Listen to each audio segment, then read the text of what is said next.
buenos días, bienvenidas y bienvenidos a la tercera sesión de este ciclo que se llama La antropología en confinamiento, alternativas etnográficas y trabajo de campo durante la pandemia. Este ciclo es convocado por la Coordinación del Posgrado en Antropología Social del CIESAS y está dirigido principalmente a la comunidad de nuestra institución, aunque próximamente pondremos a disposición de un público más amplio los videos de estas conversaciones. Yo soy Carolina Robledo Silvestre, soy catedrática CONACYT en CIESAS, Ciudad de México. Y bueno, hoy estoy muy contenta de que nos acompañe Rosana Reguillo, que es egresada de esta institución y que nos compartirá hoy sus experiencias y conocimientos en torno a la antropología y los medios digitales.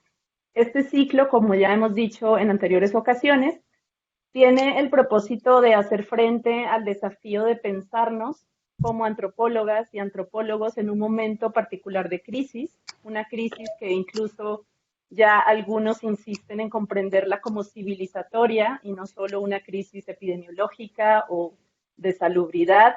Y bueno, pues como toda crisis extraordinaria, este momento puede representar grandes dificultades, pero también grandes oportunidades en muchos aspectos de nuestras vidas, incluyendo nuestro aspecto profesional o nuestra vida laboral. Y bueno, para el trabajo antropológico en particular, las prácticas recientes de distanciamiento social y de confinamiento han significado una readecuación de nuestros ejercicios etnográficos, obligándonos a repensarnos con mayor creatividad, con mayor imaginación, pero también pensando en cómo producir etnografías con un cuidado ético profundo, cuidándonos a nosotras mismas y a nuestras colaboradoras y comunidades con las que trabajamos en campo. Todas las personas que hemos invitado a este ciclo son investigadoras e investigadores con diversas trayectorias académicas, ubicados en diferentes espacios geográficos, también con muy diversos intereses de investigación, pero todas comparten un interés por promover el uso de las tecnologías de la información en las ciencias sociales y desde allí nos invitan a transformar o a extender los límites disciplinarios de la antropología.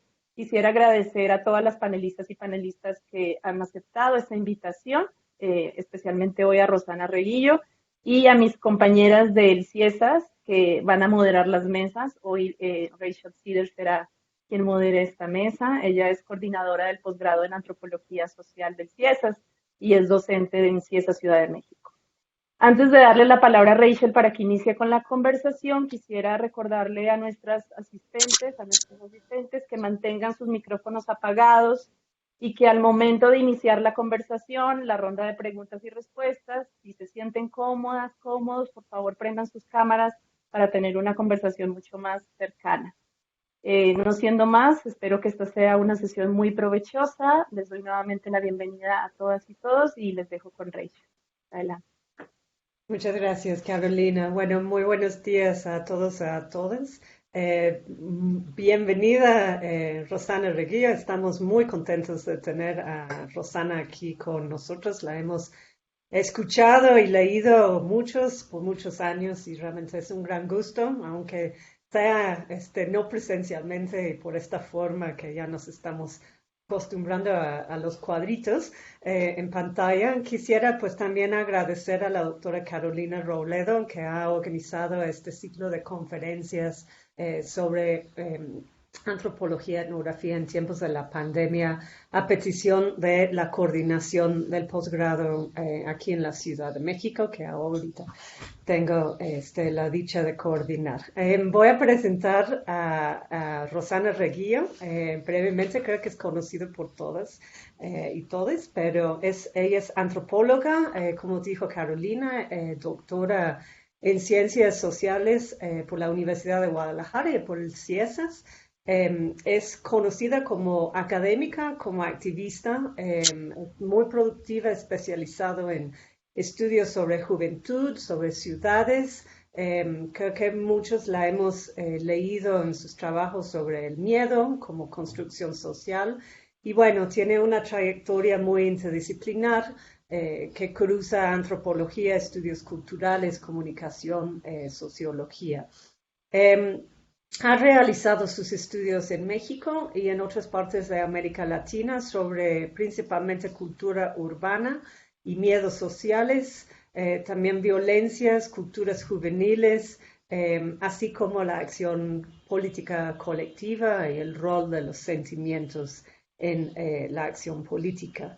En 2016, dentro de su labor en el ITESO, en Guadalajara, comenzó a coordinar el proyecto del Laboratorio de Innovación Tecnológica y de Estudios Interdisciplinarios Aplicados. Tal vez nos puede decir un poco más sobre esto, ya sea en la presentación o en la discusión, Rosana. Y la finalidad de este laboratorio es de estudiar de manera interdisciplinar la megadata, los grandes volúmenes de datos a través de metodologías que vienen desde la psicología, la comunicación y la antropología.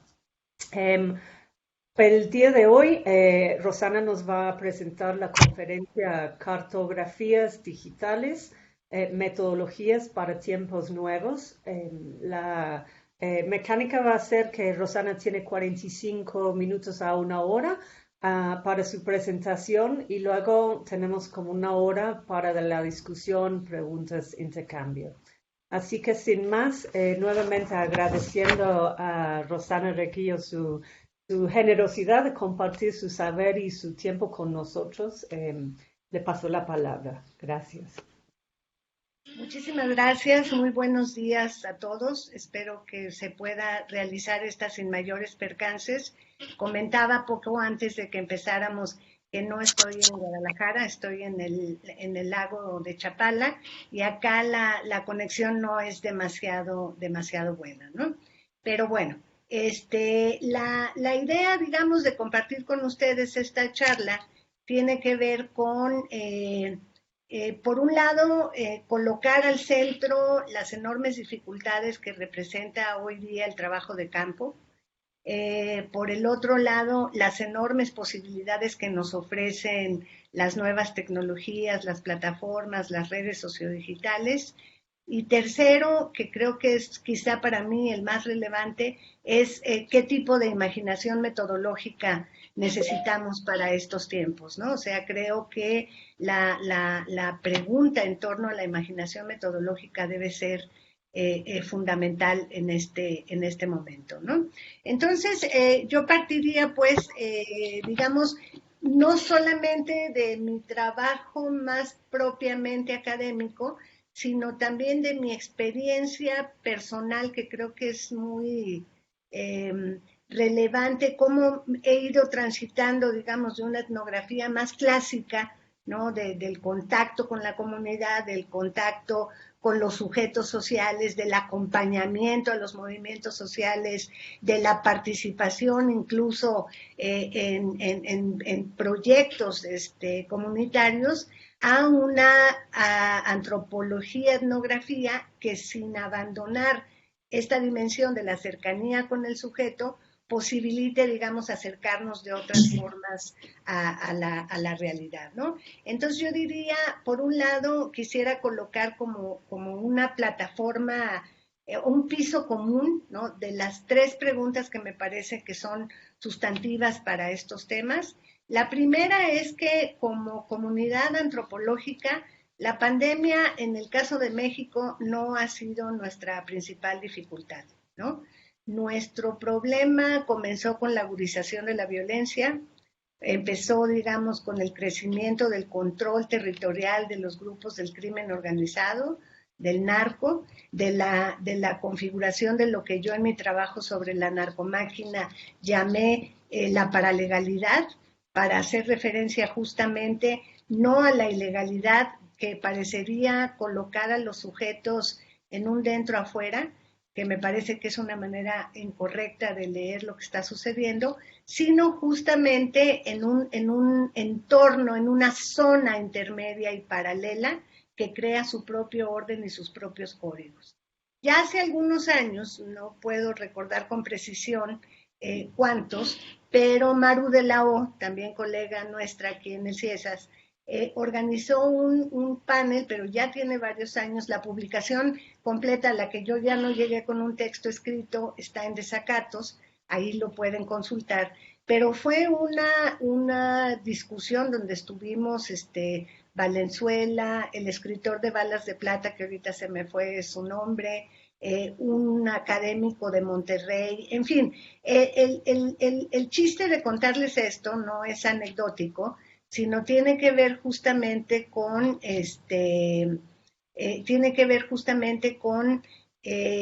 cómo ya desde por lo menos el 2010 ya nos empezábamos a cuestionar nuestra seguridad como antropólogos, la metodología que teníamos que diseñar, los peligros que tenían que sortear nuestros estudiantes si querían hacer trabajo de campo en ciertas comunidades. Yo quisiera retomar dos elementos muy rápidos antes de avanzar más. El primero lo colocó este colega, que me da mucha vergüenza no poderme acordar ahorita de su nombre, del CIESAS Monterrey, donde él contaba cómo el crimen organizado se había apropiado también de la fayuca china, ¿no? Entonces, como él, que trabajaba en la frontera y él trabajaba con microcomerciantes, ¿no? Su tesis y su estudio era precioso, era, digamos, la relación entre microcomerciantes entre los Estados Unidos, está narrado en el artículo, o sea, y es muy fácil porque es un número coordinado por Maru de la O, así que no tiene pierde encontrarlo, y si no, yo se lo paso a Carolina, para que todos lo tengamos como referencia, porque creo que abre un conjunto de preguntas que vuelven a ser muy pertinentes, ¿no? Entonces, lo que este colega contaba era justamente cómo esta apropiación territorial de la frontera por parte del narco había prácticamente vuelto imposible cualquier trabajo de campo, cómo tuvo que traer, digamos, de las zonas de trabajo de campo a sus estudiantes porque estaban bajo peligro de muerte, ¿no? Esa es una. Y la otra es justamente la experiencia de Maru de la O en las maquilas, ¿no? En las ciudades del norte, y de cómo poco a poco, digamos, se fue impregnando el ambiente, se fue contaminando el ambiente, de tal suerte que sus informantes, por ejemplo, pues ya no se sentían cómodos, ¿no? Conversando con ella, y al mismo tiempo ellos le decían a ella que ella estaba corriendo riesgos, ¿no? Entonces, cuando tú haces trabajo de campo en esas condiciones es muy, muy acalambrante, ¿no? A mí me pasó mucho en Tierra Caliente, en la frontera entre Michoacán y Guerrero, cuando hice el trabajo sobre los niños soldados, y es una cosa muy terrible, ¿no? Entonces, esos dos elementos yo quisiera colocarlos. Eso no se ha ido, al contrario, se ha agudizado, ¿no? Y por el otro lado, ahora estamos enfrentando la pandemia que nos coloca frente a un nuevo y enorme desafío que significa cómo acercarnos al sujeto, qué tipo de sujetos, o sea, vamos a estar determinados como antropólogos a poder hacer estudios solamente sobre aquellos sectores de la población altamente digitalizados o medianamente digitalizados, y entonces, ¿qué va a pasar con esas comunidades que no tienen el más remoto acceso, ¿no? Entonces, ese es el primer punto que yo quisiera, digamos, dejar como piso común de nuestras preguntas. La segunda ya la anuncié, pero ahora la quiero, digamos, como desatorar, que tendría que ver con esto que quiero llamar imaginación metodológica, y que tiene que ver con la invención, en el sentido etimológico más fuerte de la palabra invención, que es invenire, ¿no? Hacer venir los métodos que necesitamos para este trabajo de campo, ¿no? Esto me parece fundamental y tiene también que ver con nuestra capacidad para revisitar las preguntas, ¿no? Yo creo que estamos en un momento... hay un artículo maravilloso que también les puedo pasar en un momento más. Es una entrevista, no, es un artículo que ella misma escribe, Mariana Enríquez. Ella es una escritora, una narradora de cuentos de miedo argentina, es una intelectual maravillosa, y de todas las piezas cortas que yo he leído sobre la pandemia, la de ella me ha parecido la más brillante. Ya vi que Natalia asintió. En esta pieza, lo que Mariana hace es defender su derecho a no decir nada, ¿no? O sea, su derecho a la incertidumbre, su derecho a no saber para dónde estamos caminando. Y yo creo que eso es de una enorme honestidad intelectual, ¿no? Así que yo también quisiera, junto con Mariana, en esta idea de hacer venir los métodos, reivindicar el derecho a la duda y reivindicar el derecho a la experimentación. Creo que como profesores, profesoras, como estudiantes, como investigadores de campo, estamos en un momento en el que las costuras, los corsets, ¿no? las fajas que nos hemos puesto académicamente y que a veces son insufribles, pues tenemos que darle paso a una revisión de nuestros protocolos de trabajo, ¿no? Entonces, esta idea de la imaginación metodológica me parece fundamental. Y en tal sentido, cuando pienso en el tema de la imaginación metodológica, también quiero introducir un elemento que luego podemos darle una siguiente vuelta que tiene que ver con el cuerpo. Yo creo que la pandemia nos coloca no solamente, o también como ciudadanos, ¿no? Pero nos coloca frente a un problema mayúsculo que tiene que ver con los cuerpos en el espacio público, ¿no? Con los cuerpos que se despliegan en la acción colectiva, con los cuerpos que se confinan, ¿no? Con los cuerpos que se aíslan y que fundamentalmente son, voy a decirlo de manera burda para no elaborar demasiado teóricamente, pero que son la materia prima de nuestro trabajo como antropólogos, ¿no? El cuerpo, las emociones, la subjetividad, las interacciones, ¿no? Entonces estamos frente a un proceso y a una dimensión que nos exige un trabajo muy profundo en términos imaginativos y en términos de experimentación, ¿no? Creo que el darse la chance de experimentar es muy importante. Aquí hago una pausa también para contarles que cuando la investigación sobre la construcción social del miedo que hice en varios países de América Latina, en Argentina, en Puerto Rico, en Colombia, en concreto, bueno, en Medellín, en San Juan de Puerto Rico, en La Plata, Argentina, y en Guadalajara y en Ciudad Juárez. Yo quería construir una geografía del miedo, ¿no?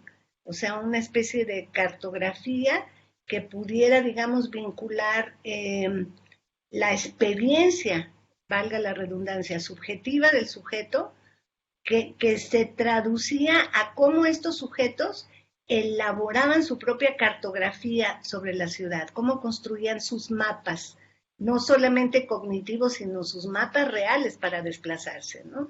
Entonces no había método posible, porque esto en la entrevista no funcionaba, ¿no? O sea, no daba cuenta en las conversaciones, tampoco en el acompañamiento por los paseos que la gente hacía. Entonces, elaborando y pensando, me acordé en aquellos momentos de los mapas medievales, ¿no? Donde se dibujaban los demonios y se dibujaban las catedrales, o sea, esa imaginación barroca, ¿no? Que le otorgaba al mapa no un valor de representación uno a uno, sino un valor de representación simbólica y de sentido, que me parece poderosísimo. Entonces, lo que se me ocurrió, por ejemplo, es darle a la gente, y voy a hablar del caso de Puerto Rico, darle a la gente un mapa de la ciudad, de la ciudad de San Juan, ¿no? Y darle diferentes colores y pedirle que trazara, por ejemplo, en azul las zonas seguras, donde se sentía bien. Luego en rojo las zonas peligrosísimas. Luego en verde las zonas que no conocía pero que le producían temor, y luego en otro color las zonas que no conocía pero que le parecían seguras. El resultado fue, con estos mapas, verdaderamente asombroso, porque lo que ahí descubrí justamente fue cómo se achicaba el mapa de la experiencia individual, ¿no? de los sujetos, y cómo el espacio que después pude elaborar teóricamente como espacio heterotópico se comía la experiencia, es decir, el miedo era el que organizaba el mapa de la ciudad. Pero lo más relevante fue cómo pude encontrar a través de estos mapas en las distintas ciudades que estas cartografías vinculaban el peligro, por supuesto, a lo pobre, a la prostitución, etcétera, etcétera, ¿no? Y otro dato que me pareció en ese momento profundamente relevante fue que estos mapas me permitieron, que este instrumento, esta herramienta me permitió dar un paso de segundo orden en términos de Jesús Ibáñez, que es un sociólogo lamentablemente fallecido antes de tiempo, no sé, muy inteligente, que hay que leer, ¿no? Su libro El regreso del sujeto es una verdadera joya. Y entonces, en este sentido, esta reflexión de segundo orden me permitió elaborar una tipología del espacio, ¿no? El espacio tópico, ¿no? Que puede ser, que podemos pensar y extrapolar al momento pandemia COVID-19, ¿no? El espacio tópico, que es el espacio tuyo donde te sientes totalmente seguro, ¿no? Donde no hay problema. Luego, el espacio heterotópico es ese espacio plagado de amenazas, demonios, monstruos, vampiros, etcétera, ¿no? Que, digamos, se traduce en nuestro lenguaje a migrantes, pobres, prostitutas, homosexuales, etcétera, ¿no? Y que van pintando las interacciones sociales. Pero el más relevante de todos los espacios que pude descubrir a partir de estos mapas fue lo que llamo el espacio utópico. Ese espacio que no existe, pero que podría existir según la vieja denominación de utopía, y que es el espacio que te da la pista de las identidades sociales. Es decir, el espacio utópico para las identidades más conservadoras y más profundamente reaccionarias de la gente con la que trabajé, pues claro, era un espacio sin pobres, era un espacio sin mujeres que trabajan, era un espacio sin migrantes, etcétera, ¿no? Entonces no me voy a meter en detalles, está publicado ese trabajo por ahí en revistas, el libro está en cuarentena desde hace varios años, no logro terminarlo, no sé por qué. Hay libros que son así, ¿no? Hay unos que salen en 2 años y otros que se atoran, pero bueno.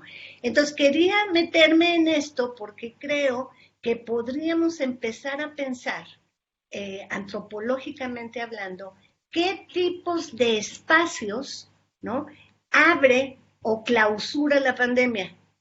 Y a lo mejor pensando qué tipos de espacios se abren y qué tipos de espacios se cierran, nos habilita de una mejor manera para hacer trabajo de campo creativo, ¿no? Entonces creo que por ahí hay un tema importante.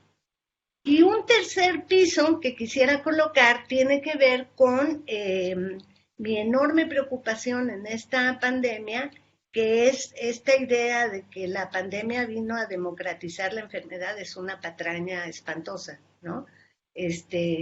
Porque indudablemente lo que los datos nos están indicando, ¿no? Los datos duros, es justamente cómo esta pandemia está pegando en los sectores más desfavorecidos y más vulnerables de la sociedad, ¿no? O sea, entró por avión, ¿no? Entró por los fifís, ¿no? Pero su impacto en las comunidades más vulnerables, en el caso de Chiapas, es tremendo el tema, ¿no? Entonces yo digo que uno de los enormes desafíos que tenemos para nuestro trabajo implica que esta inequidad, ¿no?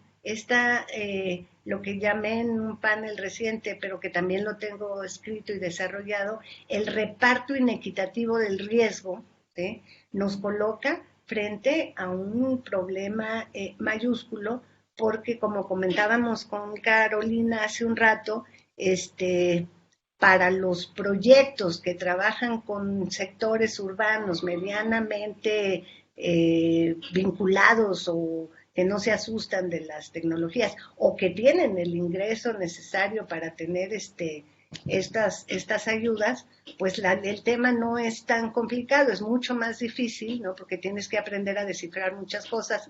Después podemos ya entrar en estas partes más técnicas, pero el problema estriba en que hay enormes sectores de la población que están lejanos a esta experiencia que estamos teniendo en este momento nosotros, ¿no?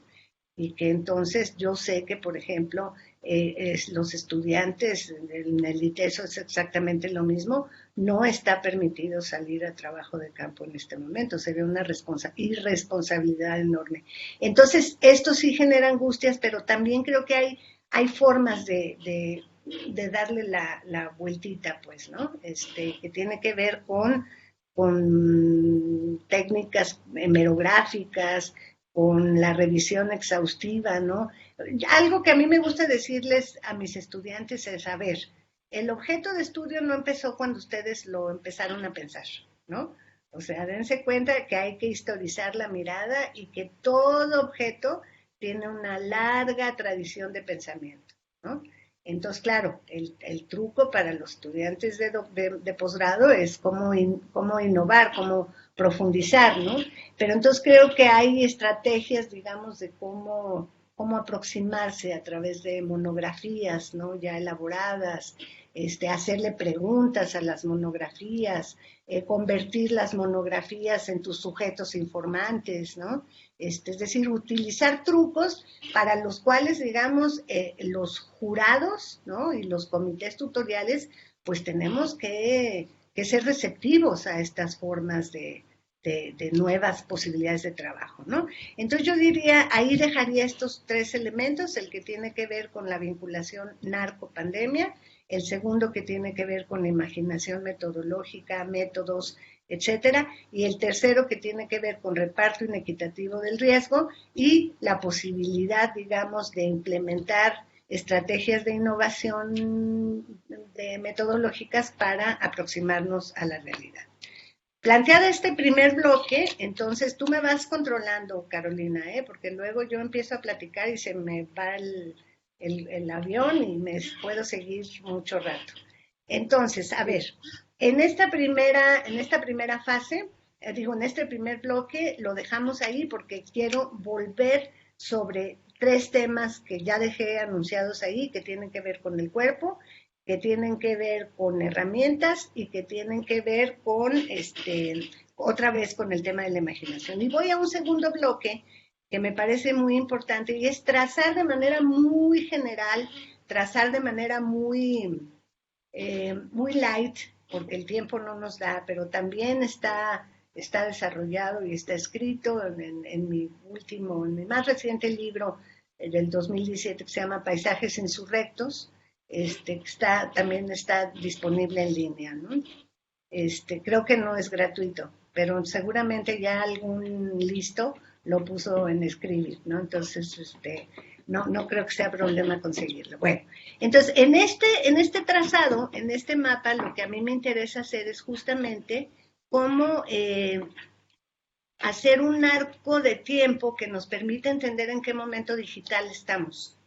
Porque creo que buena parte de nuestros problemas parten de nuestro desconocimiento del entorno red, ¿no? Del ecosistema digital. Y esto es fundamental para perderle el miedo y para sacarle el mayor provecho posible, ¿no? Entonces, digamos, yo voy a usar 1, 2, 3, 4, 5 arcos de tiempo o 5 momentos de inflexión en el ecosistema digital, que tiene que ver primero 1994. 1994, el asedio al Ejército Zapatista de Liberación Nacional, el asedio a las comunidades zapatistas por parte, digamos, del gobierno de Salinas en ese momento, y la imaginación digital que los zapatistas tienen en ser los primeros en utilizar una página web para difundir su ideología. Página web que les empiezan a cerrar, o sea, también la imaginación tecnológica del poder es acorde a los momentos que vivimos, ¿no? Entonces, en aquel momento apagan una página web, ahora nos echan troles y bots, ¿no? Son momentos diferenciados. Pero esto es muy importante porque cuando empiezan a bloquear la página zapatista, empiezan a surgir páginas espejo en distintos lugares del mundo, principalmente Estados Unidos y España. Entonces tumban uno y aparece otro nodo, ¿no? Entonces, esta carrera de resistencia por apropiarse de un espacio digital va a tener muchísima ayuda por parte, digamos, de Indymedia, que es el primer gran medio independiente de tipo digital, que empieza, digamos, lo que hoy se llama, pero que me parece muy, muy reductor, es lo que hoy se llama periodismo ciudadano, ¿no? Pero creo que es algo mucho más que eso. Pero lo que Indymedia hace entre el 1994 y el año 2000 es justamente cómo volver visible a nivel internacional problemas de carácter local. Ese salto es fundamental, ¿no? Porque, digamos, en un momento previo, la prensa más convencional, pues la versión que uno tenía de lo que sucedía, no sé, en Polonia, por decir algo, pues estaba filtrado por las agencias dominantes de este mundo mediático, ¿no? Cuando Indymedia, con diferentes módulos, ay, ya me trabé, ¿me oyen? Ah, ya, perdón, es que me vi trabada. ¿Hola? Si te Hola. Ah, escuchamos, perdón, es que como que la ya no sé si cámara se ve la se cámara ve se mal. ve como intermitente. Yo no sé si ustedes lo ven así. Es que es mi Quizás si conexión, porque apagas tu cámara y la vuelves a prender para no, ver se si lo está vemos apagando desde bien. sola. Me pone un letrero aquí el Blue Jeans que me dice solucionando problemas de la red. Es la conexión. Ah, bueno, Bueno, sí, es la pero conexión, va a tomar un si momento. no, si veo que la cosa se pone grave, me salgo y me vuelvo a conectar. Pero mientras me estén oyendo, no importa, ¿no? Luis. Entonces, decía que lo que logra hacer Indymedia es justamente cómo romper este monopolio de las agencias que construyen nuestro mapa del mundo, ¿no? Y entonces, su video ha sido silenciado por el moderador. Ah, caray. Me... Te escuchamos, Rosana. Ok, gracias. Ahora te Entonces, vemos. ¿perdón? Ahora te vemos también. Ah, ok, muy bien. Entonces, este momento va a ser muy importante porque redistribuye el juego de la interacción y el juego de las, digamos, representaciones en disputa en el espacio público. Pero luego, hacia el año 2000, estoy haciendo un corte de tiempo medio arbitrario, pero bastante legítimo. Ustedes podrán documentarlo después. En el año 2000 se va a producir una maravilla de maravillas que va a ser la irrupción de la blogósfera, ¿sí? Esta irrupción de la blogósfera es muy importante porque esta idea del microblogging, ¿no? Va a permitir que sujetos en distintas partes del mundo empiecen, digamos, a construir versiones y visiones de su realidad y sobre todo arrebatarle el monopolio de la voz legítima al poder y a los medios más conservadores. Esta etapa, ¿no?, de la blogósfera, del estallamiento de visiones y de blogs que fueron muy interesantes, lo que va a producir es la existencia de un yo autor, ¿no? Un yo autor a diferencia de ese sujeto pasivo receptor de mensajes, que sabemos que también es un mito porque nadie recibe pasivamente los mensajes. Pero esta etapa de la blogósfera es sumamente interesante también porque contribuye, digamos, a visibilizar temas que en el espacio público no estaban visibilizados, ¿no? Por ejemplo, pienso en aquellos blogs que fueron tan relevantes a propósito de la experiencia del cambio de género, ¿no? O los blogs que fueron tan importantes para contar la vida comunitaria en un comedor argentino, ¿no? O sea, una infinidad de temas que escapan o que escapaban, digamos, a la concepción tradicional y rígida decimonónica de este espacio público. Pero luego viene, digamos, un momento de irrupción muy importante que es la irrupción de las redes sociales, ¿no? O sea, en 2007, 2009 aparecen, pues no sé, los MySpace, etcétera, etcétera. Aparece Facebook, aparece Twitter, y esto va a revolucionar lo que entendemos hoy por espacio público, lo que entendemos por interacción, lo que entendemos por, ¿cómo se dice?, por comunicación. Y esto va a ser absolutamente relevante, ¿no? Entonces, en este sentido, en el estallido de las redes, lo que vamos a ver es cómo sujetos, ¿no?, comunes y corrientes se van apropiando o con perdón, estaba tomando agua. Van construyendo una voz propia y van interactuando con sujetos ubicados a miles y miles y miles de kilómetros de su lugar, ¿no? Entonces ahí hay un segundo movimiento importante que se produce en el arco que va de 1994 al 2009, que tiene que ver con reconfiguraciones profundas de la concepción de lo local, ¿no? ¿Qué es lo local en Twitter, por ejemplo? ¿Qué es lo local en Facebook, ¿no? Entonces son preguntas que me parecen sumamente relevantes. Y luego vendría un siguiente momento, y es el último, que es el del ciclo de protestas del 2011 al 2016, que empiezan con la primavera árabe poquito antes del 2011, a finales del 2010, y terminan con la Nuit debout o la noche en pie en Francia en el 2016. ¿Por qué es relevante para nosotros los antropólogos pensar en este arco de tiempo y en lo que va a suceder entre el 2011 y el 2016? Es muy relevante porque nos va a mostrar la emergencia de un nuevo sujeto político, de un sujeto político que no, mira, me estoy viendo hasta contenta, qué bien, muchas gracias.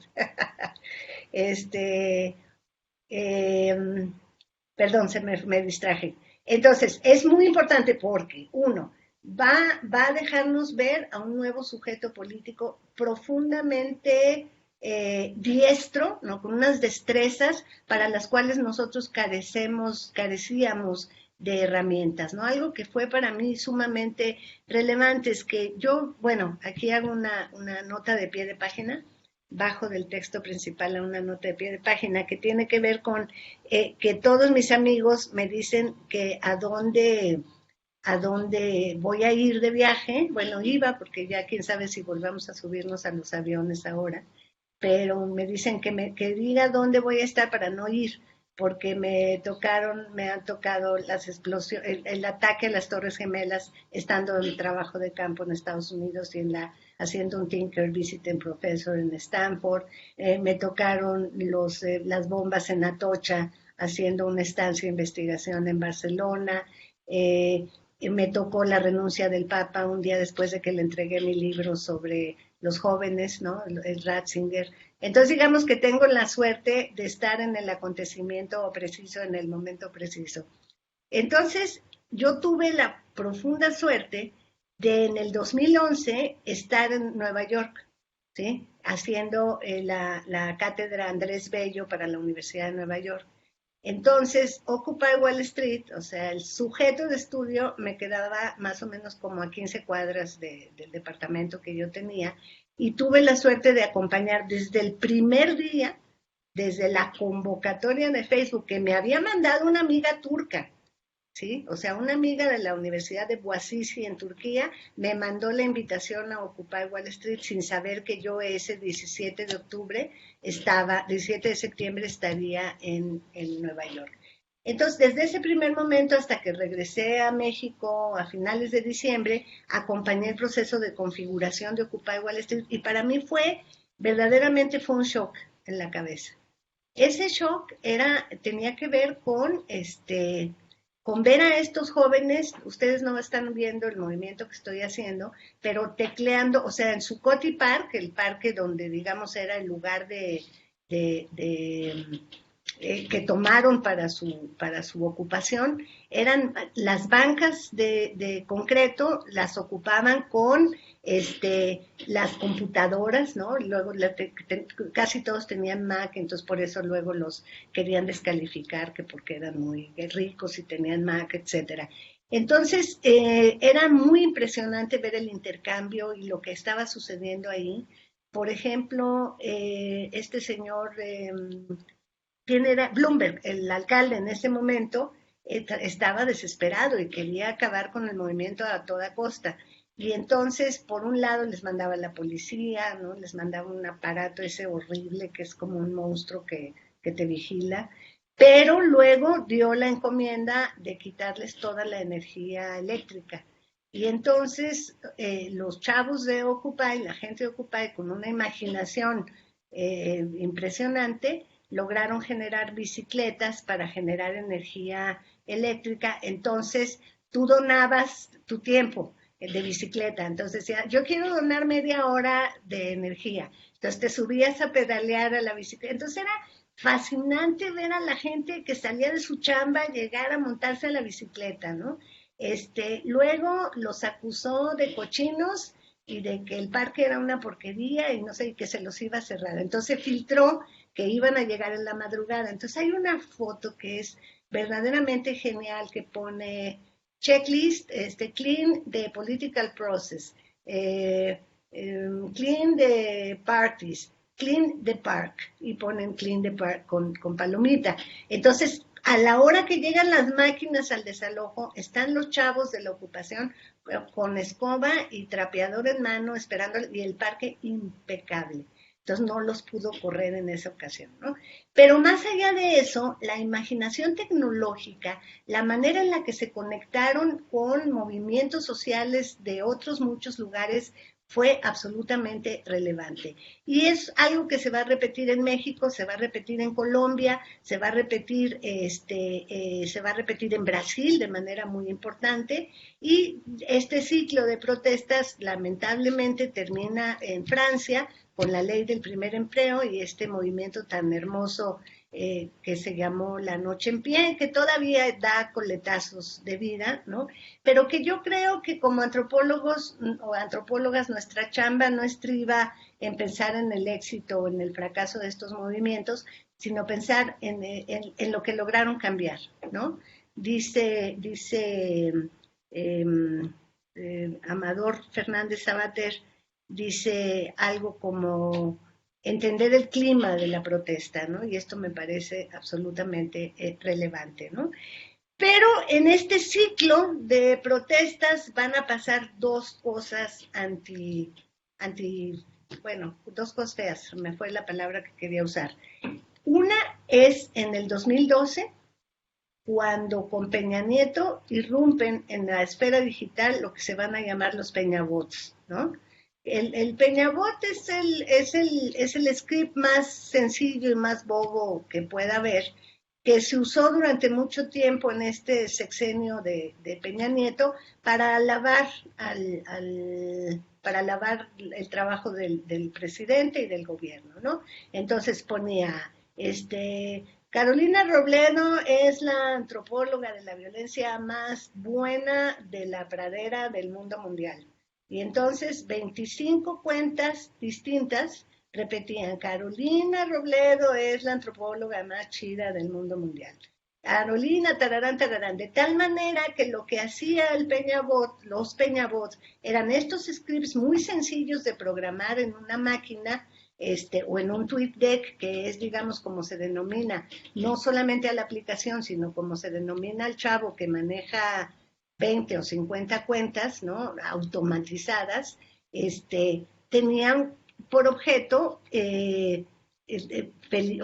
engrandecer al gobernante y por el otro lado, tapar ciertas tendencias que surgían.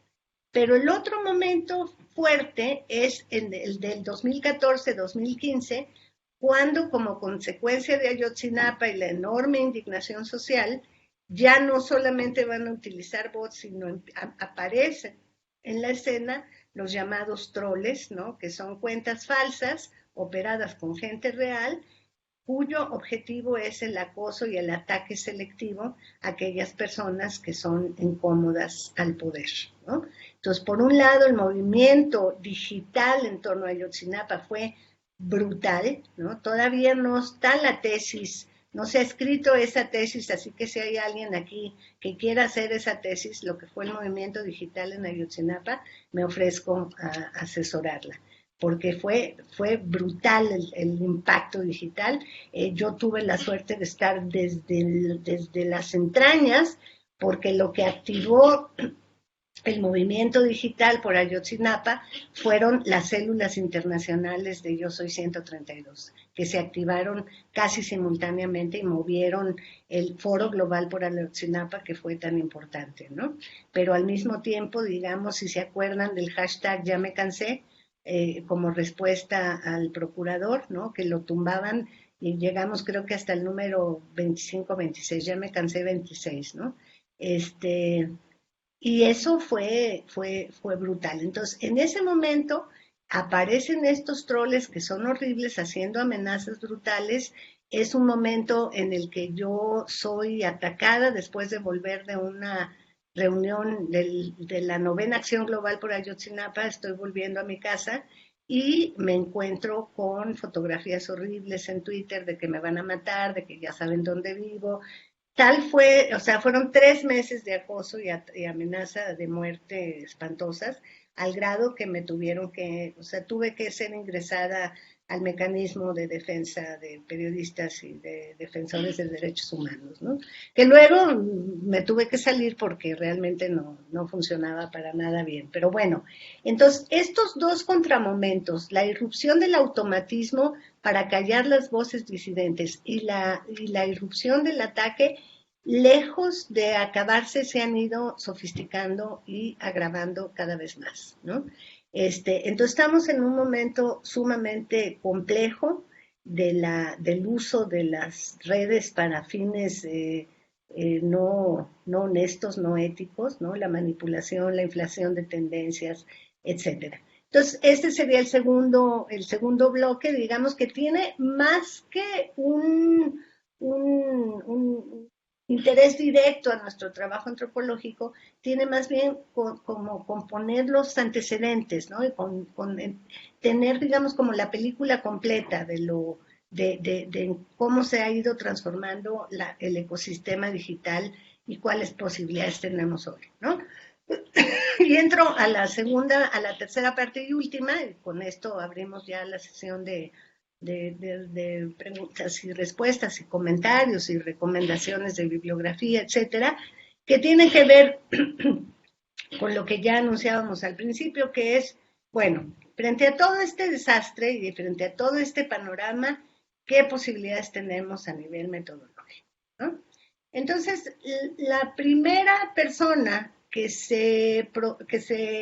la primera académica que se propuso, digamos, entender de una manera más sólida la posibilidad de una etnografía digital, pues es Christiane Heyns con su libro conocidísimo de la etnografía digital, ¿no?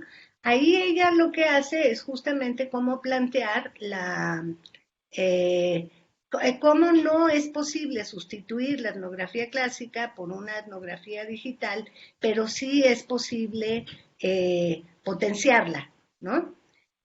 Yo creo que ahí ya yo les hice llegar un texto mío del 2012, creo que es 11, ya no me acuerdo, el de Navegaciones Errantes, que para mí fue todo un descubrimiento súper relevante, ¿no? Ver cómo yo podía, a través de los propios instrumentos que me permitía en ese momento Facebook, entender cuál era el impacto de Facebook y cuál era el impacto de YouTube en la configuración de una cultura musical, que es un tema que me ha parecido muy relevante a lo largo de toda mi trayectoria, porque la música es el primer territorio de independencia con respecto a la cultura parental, ¿no? Es la música lo que construye al sujeto político joven, ¿no? De ahí pasan otras muchas más cosas, ¿no? Entonces, creo que es muy importante entender que Facebook y Twitter pueden ser espacios de investigación muy, muy sólidos, ¿no? Por ejemplo, en una tesis sobre skaters que terminó este año de manera muy brillante un estudiante del ITESO y que yo dirigí, él hizo trabajo de campo con estos patinadores, por supuesto, pero quizá la parte más sólida de la tesis fue cuando empezó a trabajar las páginas de Facebook vinculadas a la práctica del skate. Y él había partido de su estudio con la hipótesis de que el skate, la práctica, digamos, de este patinaje urbano de alto riesgo, era una práctica liberadora políticamente, o sea, liberadora a priori políticamente hablando. O sea, que todos los skaters eran la onda y eran la irrupción del nuevo sujeto político, casi, él estaba convencido, ¿no? Entonces, cuando él acaba de hacer este estudio semántico y semiótico de las páginas de Facebook, donde trabaja con las imágenes, con los textos, etcétera, llega a la conclusión de que el skate no puede existir al margen de las grandes marcas que son los que financian las patinetas que son mega carísimas y los financian las ropas, ¿no? Entonces es una tesis tan hermosa porque es toda esta contradicción entre el uso disruptivo del espacio urbano para una práctica mal vista, ¿no?, por la autoridad, y al mismo tiempo el mercado impulsando esta práctica porque es un nicho de consumo juvenil muy importante, ¿no? Entonces, eso él no lo hubiera podido ver, o sea, por más sopapos que yo le daba en la cabeza de ponte trucha, escucha a tus sujetos, fíjate lo que te están diciendo, él era, bueno, libertario, ¿no? O sea, lo máximo. Si él no hubiera visto eso, ¿sí? O yo hubiera tenido que ser una perra del mal más de lo que normalmente soy, para meterlo, digamos, en que viera estas contradicciones, ¿no? Entonces, esto fue sumamente relevante. En este momento, trabajo con un estudiante de doctorado sobre una tesis de marcas de la memoria y él tiene 2 casos de estudio, la glorieta de los desaparecidos en Guadalajara, que no sé qué tan familiarizados están, pero es una cosa terrible. La glorieta de los niños héroes fue reapropiada por las madres y padres familiares de los desaparecidos y de los ejecutados para hacer un memorial en vivo, ¿no? Es un cenotafio rarísimo, ¿no? Pero es muy fuerte. Si tú vienes del sur, no, vienes del poniente al oriente y te topas con ese monumento y ves las grandes mantas con se busca, este es mi hijo, es una cosa brutal, ¿no? Entonces, en esta tesis, una de las partes principales fue el trabajo con la imagen, ¿no? Entonces, tenemos, bueno, él tiene, el otro caso de estudio, perdón, el otro caso de estudio es la ley del monte, que es, o la ley de la verdad, que es una casa de seguridad en San Juan de los Lagos donde asesinaron a 12 chavos y así quedaron los casquillos y trataron de esconder los cuerpos. Ha sido una de las masacres más fuertes en el lado de Jalisco, ¿no?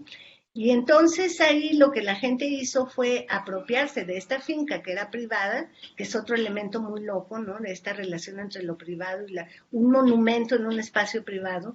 Entonces la gente, los padres y las familiares de estos muchachos se apropiaron de este lugar y lo convirtieron en un memorial que está en una brecha sumamente compleja, ¿no?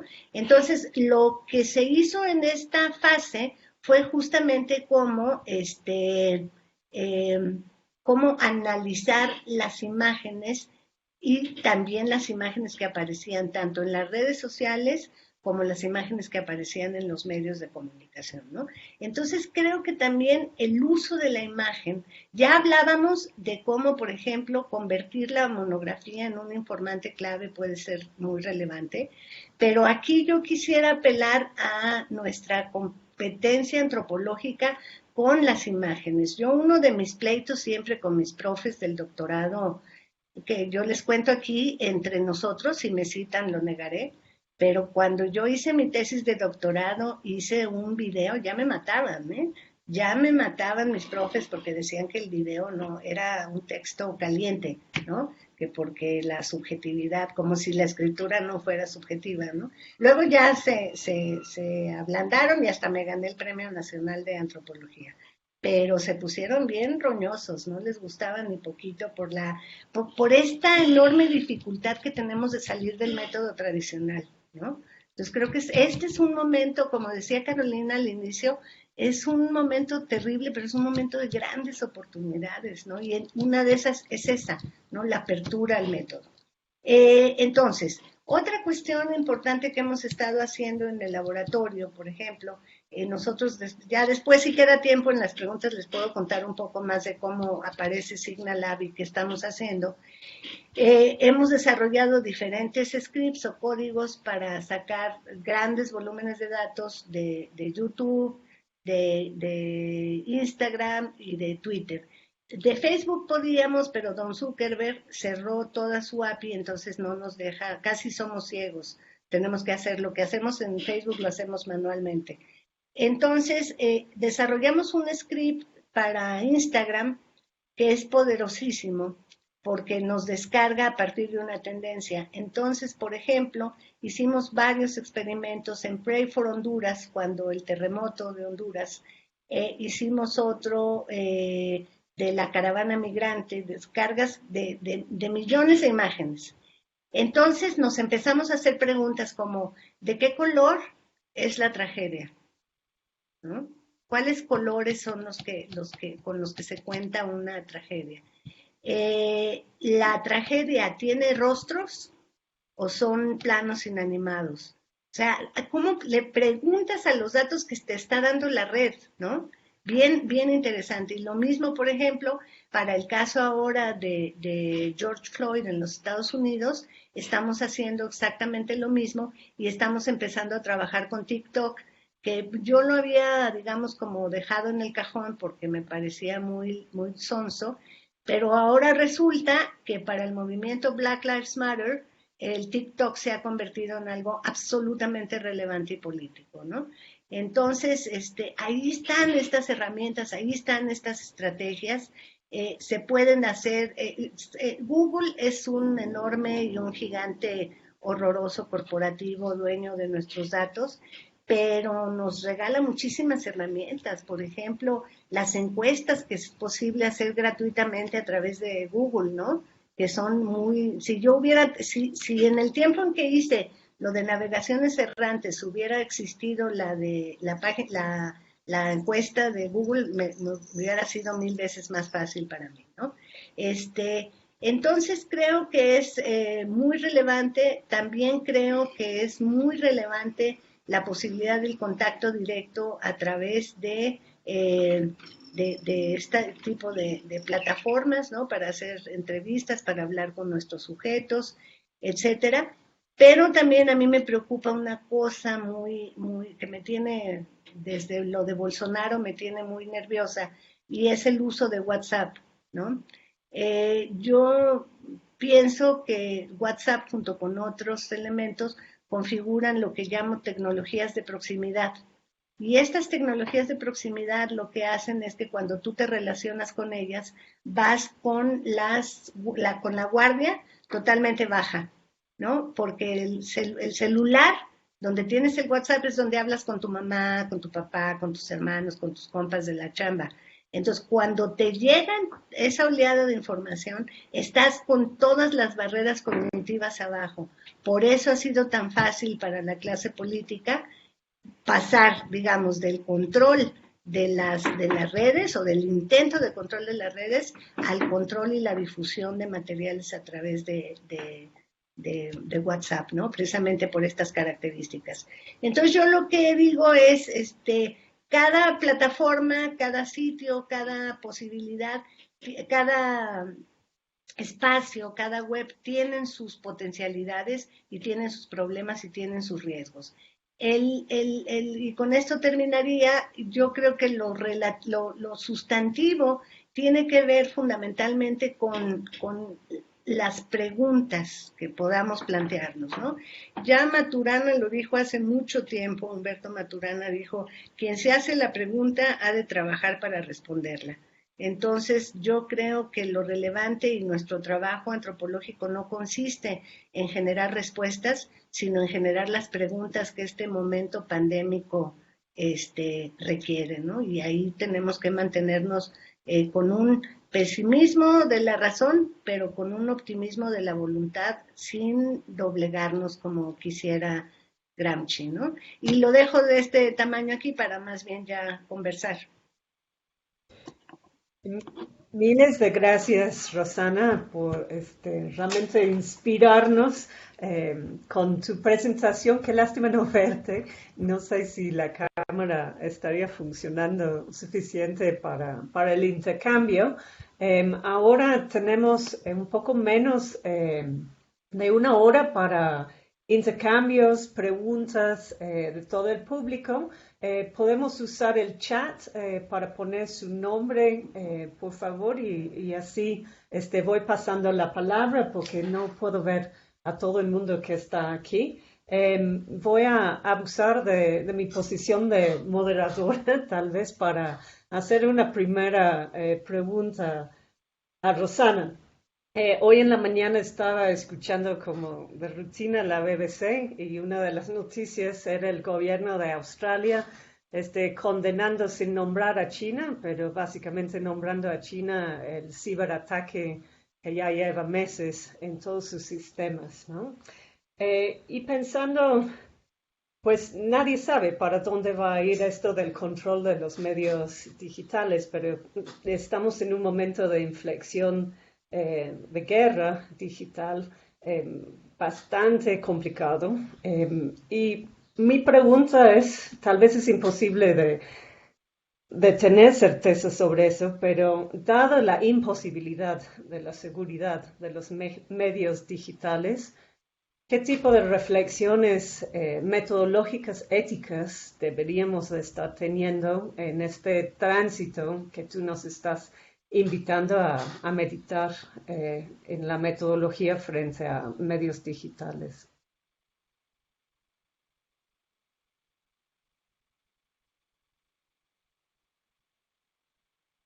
Perdón, tenía apagado el micrófono.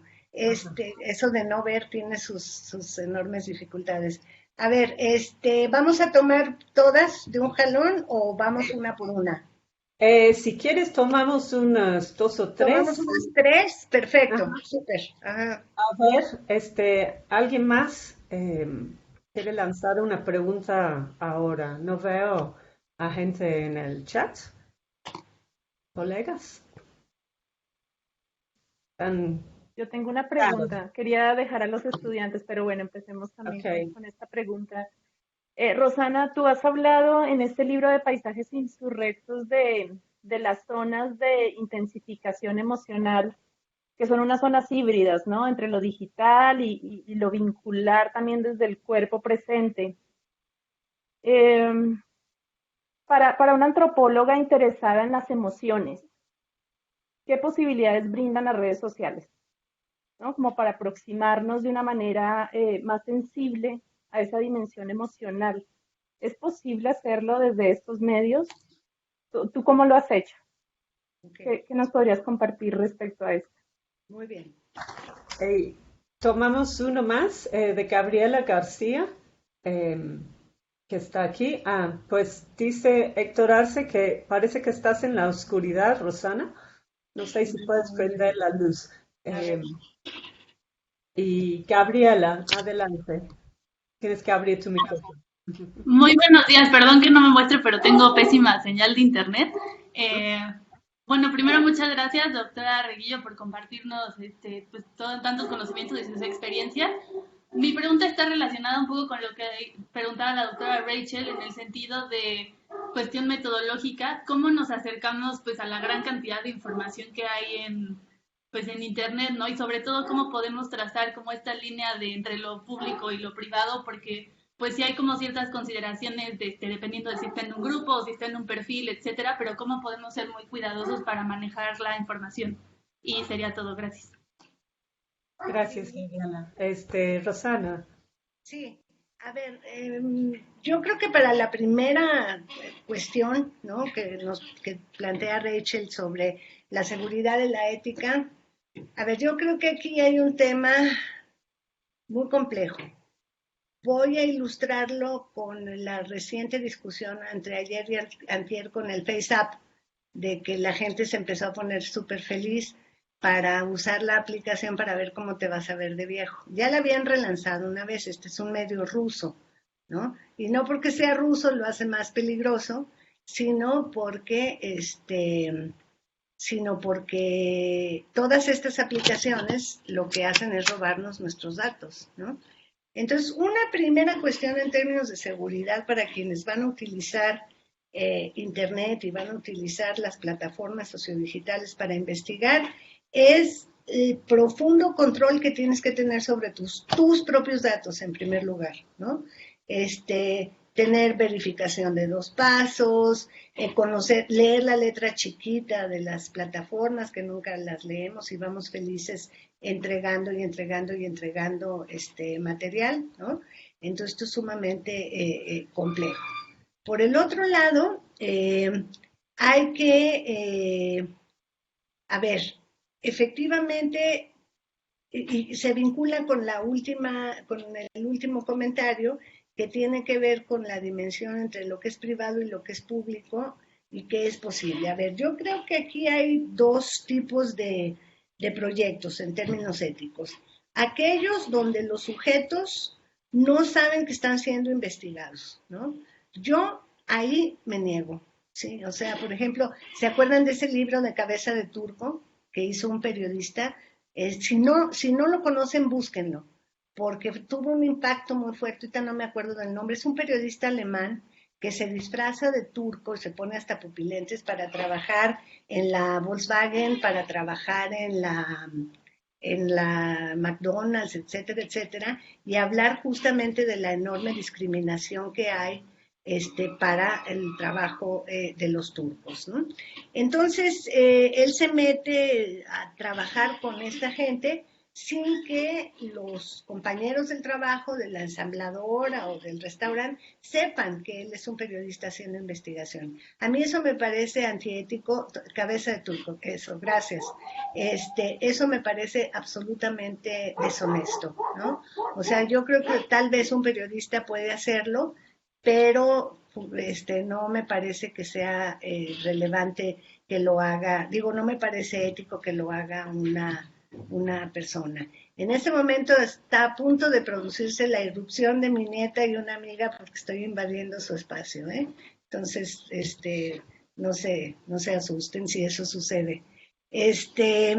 Entonces, esta cuestión tiene que ser muy clara. Yo creo que si tú quieres, claro, una página pública, ¿no? Vamos a suponer que tú quieres hacer una investigación sobre,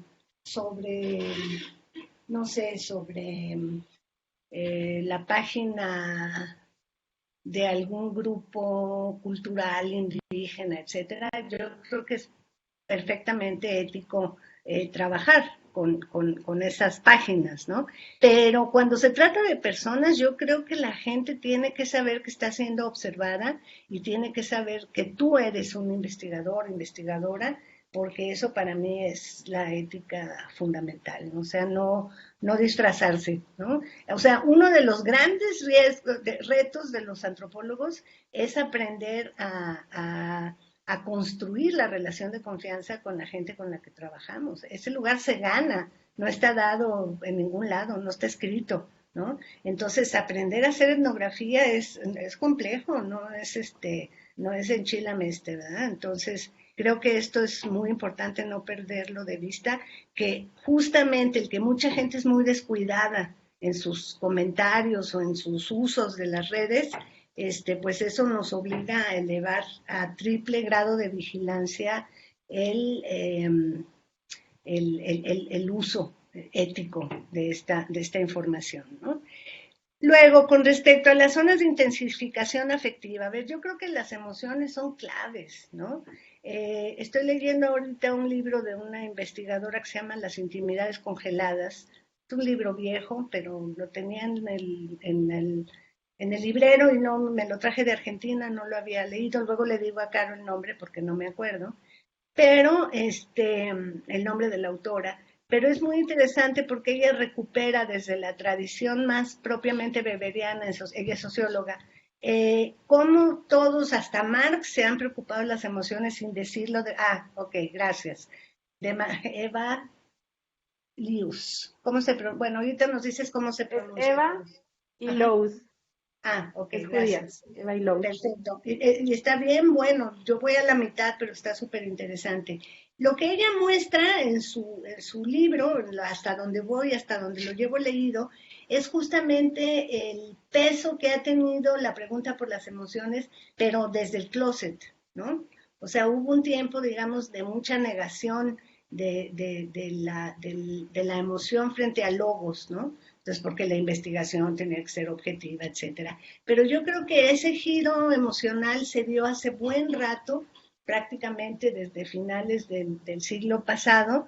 Las emociones irrumpen con derecho de nacimiento y de acta de nacimiento legítima en las ciencias sociales y especialmente en la antropología, ¿no? Que me parece que es sumamente fundamental. Para darles una idea, por ejemplo, ahorita en el laboratorio, Signalab es un laboratorio que se abrió en el 2016, pero que yo empecé, digamos, a pensar desde el 2013, a través de mis contactos, digamos, con los activistas españoles y norteamericanos, pero que después de mis ataques se convirtió en algo vital para mí, ¿no? Es decir, si la autoridad no iba a entender cómo funcionaban las entrañas de los ataques orquestados en Internet, yo sí lo iba a hacer, ¿no? Entonces, esa es, digamos, un poco la explicación de cómo surge Signalab, y es muy interesante cómo hemos ido, digamos, evolucionando y creciendo. Es un equipo muy joven, gente muy talentosa, y ahorita estamos trabajando, hemos empezado un trabajo que se llaman Bitácoras COVID-19, donde estamos, digamos, planteando diferentes cosas. Yo estoy escribiendo ahorita una en concreto, y con eso creo que respondo la pregunta, sobre COVID y emociones. Entonces, nosotros en las descargas todos los días nos ponemos de acuerdo de cómo está la agenda y qué es lo que vamos a descargar.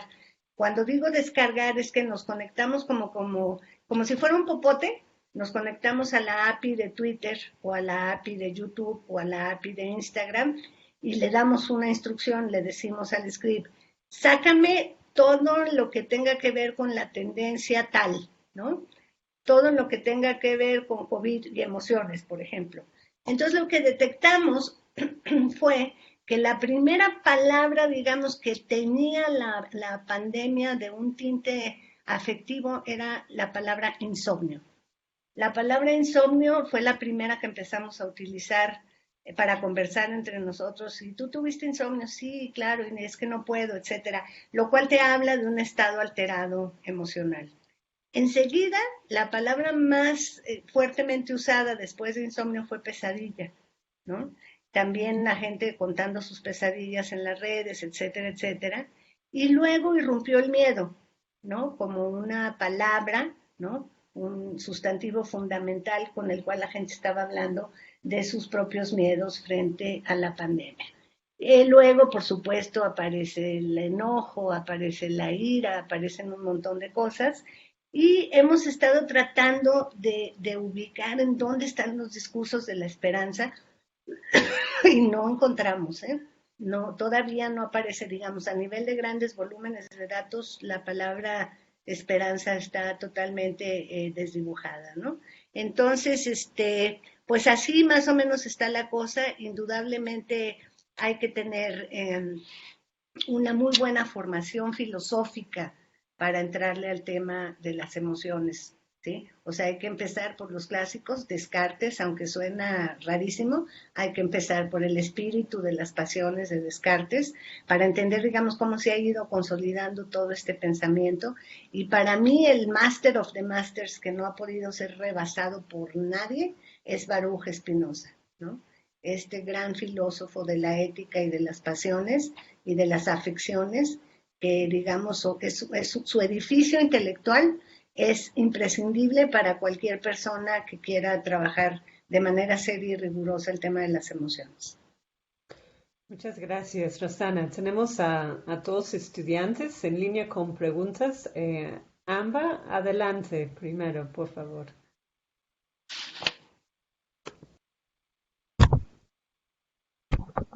Hola, ¿me ven? ¿Me escuchan? Sí. Gracias.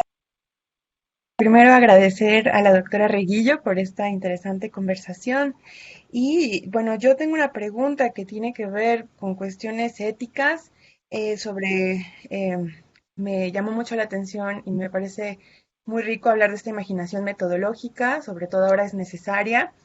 Pero bueno, yo quería saber cómo podrían los estudiantes de posgrados actuales que tienen estos ritmos de titulación y que, bueno, nos tenemos que asir a un calendario y demás y hacer una investigación y, bueno, de repente se presenta esta pandemia, muchos estudiantes se están interesando, ¿verdad?, en ver cómo desde estas nuevas normalidades académicas, antropológicas, a las cuales nos tenemos que ir haciendo idea y ir siendo creativos, como usted comentaba, cómo podrían entonces mediarse todos estos intereses, estos ritmos, estos calendarios que según CONACYT tenemos que ir cumpliendo, también con esta parte de ser responsables con la información, con el acceso a esta información etnográfica a través de diferentes plataformas, medios, comunicaciones diversas. ¿Cómo podríamos pensar entonces en ser reflexivas, pero también muy comprometidas por el tema de la crisis emocional que conlleva, ¿verdad?, para las personas? Hoy día muchas están enfermando o han fallecido algunos de sus parientes o están sin empleo. Es decir, hay un momento de verdad muy crítico que estamos atravesando todas y todos en esta sociedad, en el mundo en general. Y bueno, yo nada más como quería saber cómo sería cómo deberíamos imaginar esta metodología reflexiva, comprometida éticamente y cómo tendríamos que proceder, ¿verdad?, para hacer en este momento tan peculiar que no esperábamos, pues los trabajos de campo que se están esperando de nosotras y de nosotros. Bueno, yo ya hice mi trabajo de campo porque ya soy del último año de doctorado, pero sí creo que es un tema que nos preocupa como institución, como estudiantes, como antropólogas, como antropólogos, ¿qué va a suceder, no? Y bueno, esto lo veo porque hay muchas personas que se están interesando en investigar temas en la pandemia o sobre la pandemia, sobre afectaciones, sobre poblaciones vulnerables en la pandemia, pero bueno, ¿en qué momento sería correcto empezar a abrir estos temas? Porque creo que la gente también está pasando un momento muy crítico y sería quizá, pues pensaría, poco invasivo de su privacidad, de sus emociones en un momento tan frágil. Bueno, eso era un poco la reflexión que me hizo tener y quería saber un poco su opinión. Muchas gracias, doctora. Muchas gracias, Amba. Rosana, si te parece, tomamos la otra pregunta de Sofía. Por favor, Sofía, adelante. Tienes que abrir tu micro. Hola, muchísimas gracias. Muchas gracias. Bueno, solo en realidad son dos preguntas. Cuando hablas que es importante como pues preguntarnos qué es lo local en Facebook, ¿no sería válido también considerar como estos como conceptos que hablan de lo local? Y la otra es, desde la visión antropológica, ¿cómo podemos como repensar o más bien analizar este impacto del uso de trolls y de bots directamente usados por funcionarios públicos para afectar como justo a periodistas o a personas críticas contra los gobiernos? Gracias. Sí. Muchas gracias, Sofía. Tenemos una pregunta aquí del profesor Roberto Melvin. Roberto, no sé si lo quieres hacer verbalmente o... Sí, gracias. Quería preguntarle a Rosana Reguillo acerca de esa frase que repite a sus estudiantes de que el objeto de estudio no comenzó cuando ellos comenzaron a ocuparse del tema. lo cual es una invitación a mirar para atrás qué se ha dicho antes sobre ese objeto, cómo se han formulado problemas al respecto. Eh, yo he pensado que la pandemia es una ocasión privilegiada para hacer reflexiones robustas sobre los problemas de investigación, que en donde la investigación estaría más centrada en los pensadores o en las personas que antes se ocuparon de esos objetos y no necesariamente de la actualización de ese problema con investigación, llamémosle de campo virtual o presencial. Muchas gracias, Roberto. Rosana. A ver, sí, a ver, el tema que ha ido agravando, ¿no? Del uso de estrategias orquestadas para callar voces críticas, periodistas, defensores, académicos, o ciertos grupos políticos, ha ido sofisticándose y ha ido creciendo. Lamentablemente, digamos, en el laboratorio podemos identificar claramente las tendencias que son no orgánicas, ¿no? Como llamamos cuando el crecimiento de un tema está impulsado por automatismos o por cuentas falsas que manejan 1, 2, 3, 4, 5, 6, 7, 8, 9 distintas cuentas, ¿no? El problema es que la resolución de las APIs no te da la geolocalización.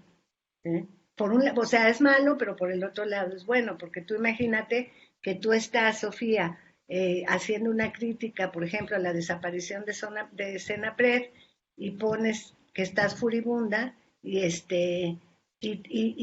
la API de Twitter resuelve que estás tuiteando desde la colonia, no sé, Polanco, en Guadalajara, Jalisco, cercana a tal calle, ¿no? Eso sería peligrosísimo para todos, ¿no? Y hay gente que sí lo tiene abierto, la ubicación, así que revisen si no tienen geolocalizados sus tweets o sus Facebooks.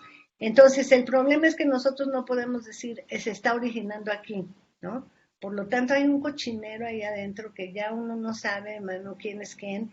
Pero el problema, mira, te lo pongo, hicimos un seguimiento del caso de la falsa detención de Ovidio en Culiacán y estábamos en el laboratorio, justamente, estábamos casi todos, y entonces pudimos hacer lo que se llama un stream en tiempo real, que es una escucha de la API, y estamos viendo en el monitor como la velocidad con la que están bajando los tweets, ¿no? Y estamos leyendo los tweets. Y entonces fue muy impresionante. Ese texto está publicado en nuestra página, que es signala.mx. A lo mejor les conviene echarle una revisada porque hay algunos textos sobre metodología que pueden ser interesantes para ustedes.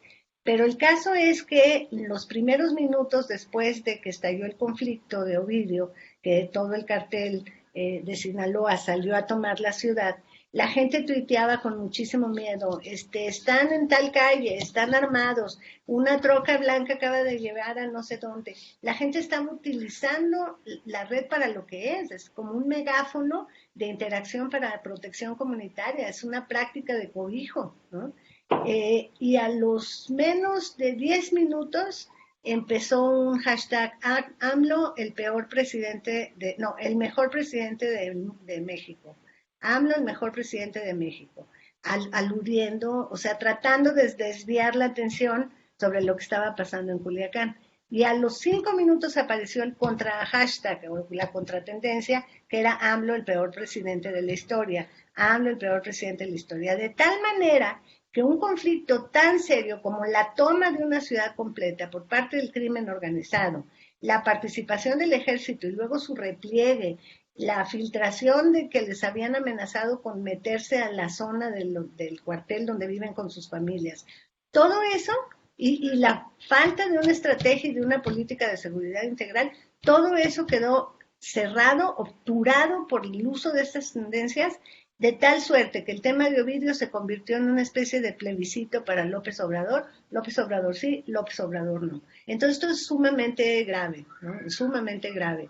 Entonces esto no va a parar, por lo tanto, tanto como usuarios comunes y corrientes de redes como investigadores tenemos que estar muy, muy ¿cómo se llama? Muy truchas, ¿no? O sea, muy activos para tratar de desinflar este tipo de acciones, ¿no?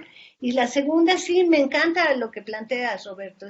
Realmente creo que es un poco mi angustia a veces con los estudiantes es esta un poco resistencia, muy explicable, ¿no? Porque yo creo que lo de los plazos que tocó alguien y que ya no hablé de eso ahorita, con eso cierro esta parte, una especie de resistencia a historizar la mirada, ¿no? Entonces, otra gran investigadora de humanidades, de letras, pero también con una interdisciplina y un cruce antropológico muy interesante, es Marie-Louise Pratt, canadiense, avecindada en Nueva York, y Marie-Louise Pratt tiene una frase que a mí me gusta mucho y me dice, las claves del siglo XXI están en el siglo XIX, ¿no? Y estamos viendo justamente estos regresos del fascismo, estos nacionalismos, esta exacerbación del fenotipo, etcétera, que son cosas, digamos, que se cocinaron durante el siglo XIX y que hoy estallan de una manera terrible y novedosa. Entonces yo creo que sí la pandemia nos ofrece esta posibilidad, pero aquí vinculo con la pregunta angustiada de Ámbar, creo que era Ámbar la que lo produce. Mira, todos hemos vivido bajo el yugo de los plazos de CONACYT, ¿eh? O sea, eso no es nuevo, ¿no? O sea, yo creo que se han ido acelerando y cada vez es más esta lógica de la eficiencia terminal y de que, perdón, voy a hablar en francés, y de que a huevo tengas que tener tesis terminadas en un determinado periodo de tiempo, pues es muy dañino digamos, para la robustez del conocimiento científico, pero es inevitable de cara, digamos, a un aparato educativo, pues que funciona con esas lógicas. Yo lo que digo es que el derecho a liberarse de eso se gana, ¿sí? Hay que primero, para aprender a escribir ensayo, primero tienes que aprender APA.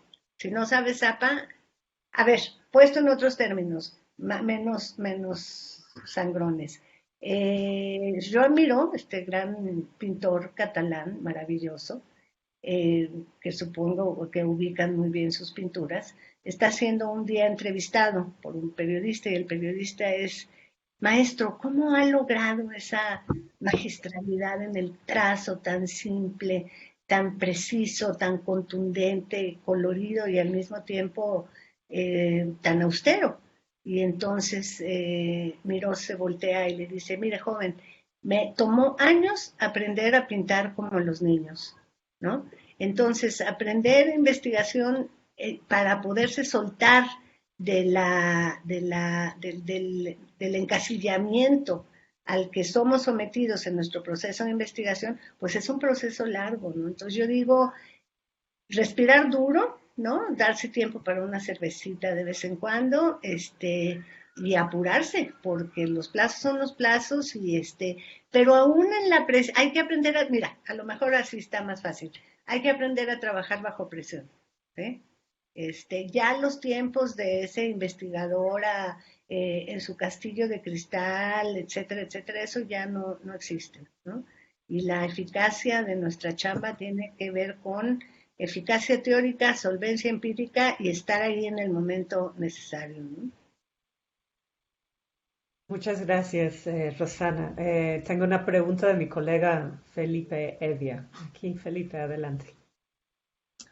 Hola, saludos desde Jalapa. También, muchas preguntas, porque está súper interesante todo el tema, pero voy a hacer dos o tres que me parecen, digamos, ojalá se puedan responder, pero la primera tiene que ver con el tema de la formación antropológica, ¿no? O sea, digamos, este está en un contexto de un posgrado de antropología. Tú fuiste egresada de los posgrados, yo también fui egresado del posgrado de antropología de Ciesas, etcétera. Y en nuestra formación, hasta donde yo recuerdo, no teníamos ni matemáticas, ni metodologías cuantitativas, ni uso de software especializado.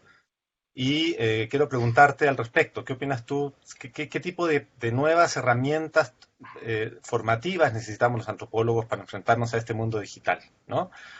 Segundo punto, me gustó muchísimo como la cronología que hiciste. Llegaste hasta el 2016 y mi pregunta sería si entre el 2016 y el 2020 hay algo. Y segundo, ¿cómo piensas tú que en 5 años más, cuando estés platicando de esto, te vas a referir a la pandemia, ¿no? O sea, ¿cuál va a ser la característica, digamos, de la pandemia, de este confinamiento y de esta obligatoriedad de pasar las cosas a digital, de muchísimas cosas que no las hacíamos digitalmente, ¿no? Y quizá una tercera pregunta que se me es que también muchas de los ejemplos que diste en esta plática, muy atinados, tienen que ver con la construcción como un sujeto político más público, ¿no? Y también, conociendo tu amplia experiencia y capacidad en el análisis como de las culturas juveniles, yo me preguntaba qué pista nos puedes dar para pensar más estas sociabilidades subjetivas, eh, echar novio por internet, o sea, esas cosas que no necesariamente tienen que ver con la construcción de sujetos políticos públicos, sino que más bien con la construcción de comunidades subjetivas, pero más privadas, digamos, ¿no? Yo creo que el tema de los jóvenes puede ser un buen ejemplo. Y nada, felicitaciones, muchas gracias. Muchas gracias, Felipe. Rosana. Muchísimas gracias, Felipe. Siempre me encanta hablar con los chilenos. Son un desafío intelectual mayúsculo. Así que muchísimas gracias por tus preguntas. A ver, yo creo que tocas un tema central. Cuando yo les contaba que cuando yo utilicé video para hacer el registro, o sea, no solamente como un instrumento de difusión de mi investigación, sino como un instrumento de registro. Yo todas las entrevistas que hice durante 1992 en las explosiones de gasolina en Guadalajara, que son mi tesis de doctorado, que luego sería el libro La construcción simbólica de la ciudad, los profes, te digo, que enloquecían, porque claro, o sea, el video era una herramienta impensable en aquel momento. Y fíjate, 1992, luego habría posgrados en antropología visual, pero se ponían sumamente nerviosos. Y entonces yo creo que en buena medida hoy estamos frente a otro de esos desafíos como los que le gustan a Roberto. Estamos en el momento de repreguntarnos qué tipo de formación van a requerir las nuevas generaciones de antropólogos, ¿no? Indudablemente, por ejemplo, yo todo lo que he tenido que aprender de matemáticas y de código a mi avanzada edad ha sido complicadísimo porque a mí me ayudó mucho que como yo tengo una formación previa en comunicación, tuve muchas clases de semiótica, ¿no? Que trabaja muchísimo con lógica y con lógica binaria. Entonces, eso me ha facilitado un poco el acercamiento al mundo del código y de las matemáticas discretas que se llaman, ¿no?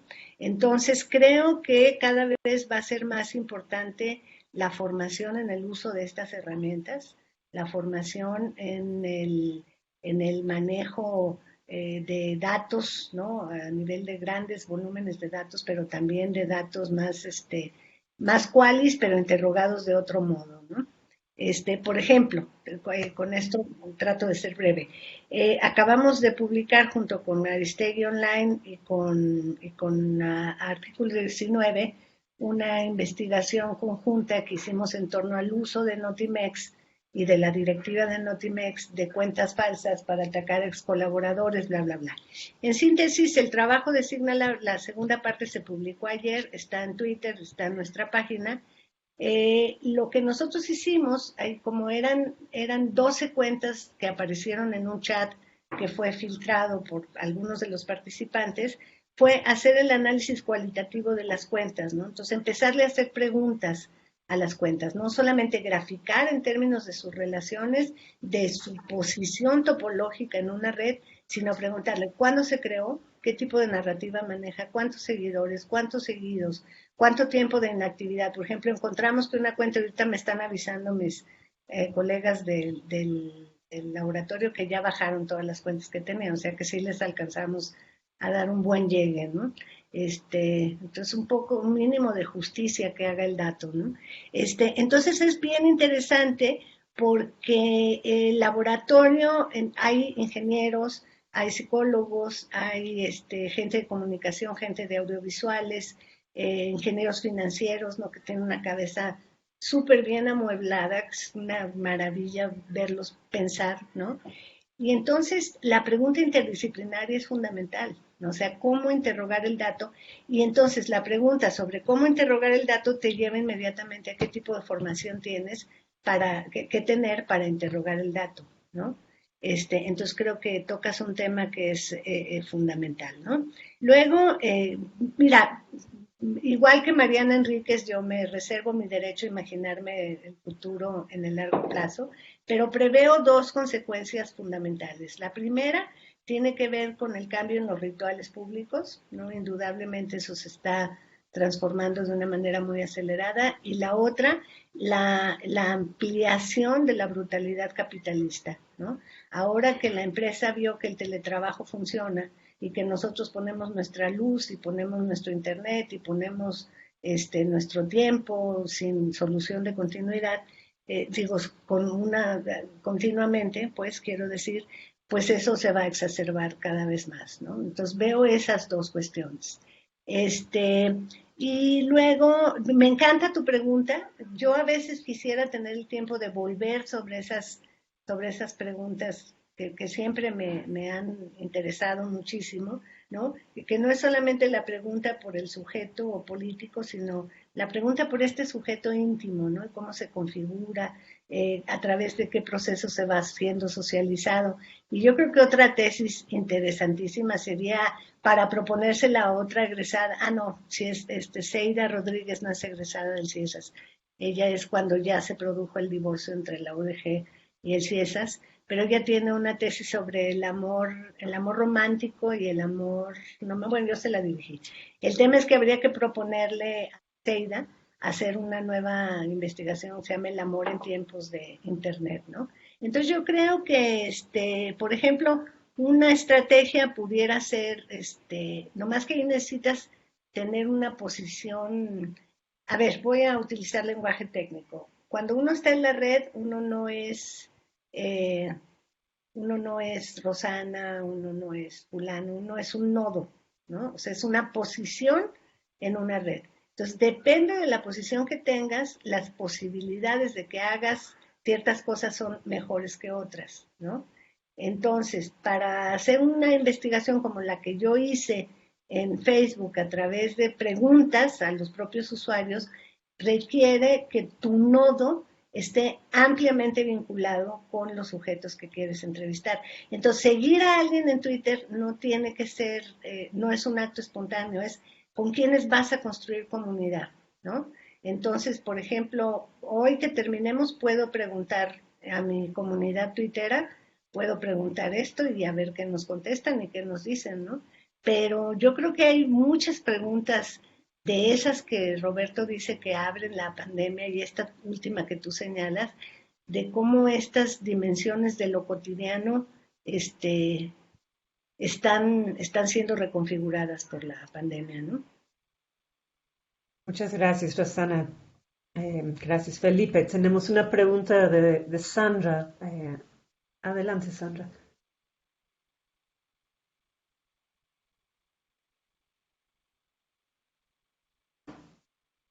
A ver. Hola, perdón, es que no me dejaba. No sé si me sale la pregunta porque hay muchas cosas en la cabeza. Primero, agradecer por varias cosas. Uno, situar esa genealogía histórica del momento en el que estamos, ¿no? Tengo que confesar que yo soy una de las que, quizá con nostalgia decíamos en el primer webinar, o con resistencia a estas nuevas formas, le ha costado mucho pensar cómo va a ser ahora, ¿no? O cómo tenemos que hacer. Luego, en segundo lugar, creo que la mención que se hace a la participación del Ejército Zapatista o a la irrupción en este momento es crucial para pensar no solo cómo no es la primera vez que lo hacemos, sino que de pronto no somos nosotros, los sujetos mismos nos han obligado, ¿no?, a pensar estas formas en las que nos vamos a estar relacionando. Y bueno, eso como agradecerlo muchísimo. En cuanto a la afirmación, que a mí también me parece como muy, muy certera, y que abre muchas cuestiones, ¿no? El siglo XIX nos sirve para pensar este siglo XXI, repensar la manera en la que se está construyendo el Estado, simplemente nos ayuda a pensar no solo en lo que la pandemia nos está trayendo, sino en lo que las restricciones y los órdenes estatales, las gubernamentalidades estatales respecto a la pandemia van a traer como consecuencia, ¿no? Y en ese sentido creo que tiene mucho que ver con lo que decía al final, bueno, el teletrabajo. Los antropólogos vamos a poner nosotros todos los medios, de pronto ya no requerimos a lo mejor tanto dinero para trabajo de campo, ya no requerimos viáticos, ya no requerimos nada. Entonces, o sea, creo que la invitación que haces con esta última afirmación de pensar en torno al teletrabajo nos obliga a pensar la manera en la que las nuevas formas de constitución que el Estado vaya teniendo en función de la pandemia van a tener consecuencias directas en nuestro trabajo, más que la pandemia misma. Y entonces eso me regresa a la otra pregunta, porque nosotros también como estudiantes de posgrado, incluso hemos tenido, o sea, si bien si cada vez, ¿no? Lo mismo en la maestría, ahora en el doctorado, tuvimos más acercamiento a cursos, por ejemplo, para análisis de bases de datos, es decir, la formación misma de la antropología que recibimos desde la licenciatura nos ha dejado muy claro que tenemos la libreta de campo, el cara a cara, el hablar, que incluso a esta generación le ha costado mucho acercarse a eso antes de la pandemia. Y ahora pensaba si ustedes conocen de algún esfuerzo, uno, que esté tratando de pensar cómo nos vamos a acercar a todas esas herramientas que no conocemos. O sea, cuando hablas de seguridad digital, sí hemos tenido cursos sueltos, pero ya como una cosa que sea formativa de los antropólogos, antropólogas a partir de este momento.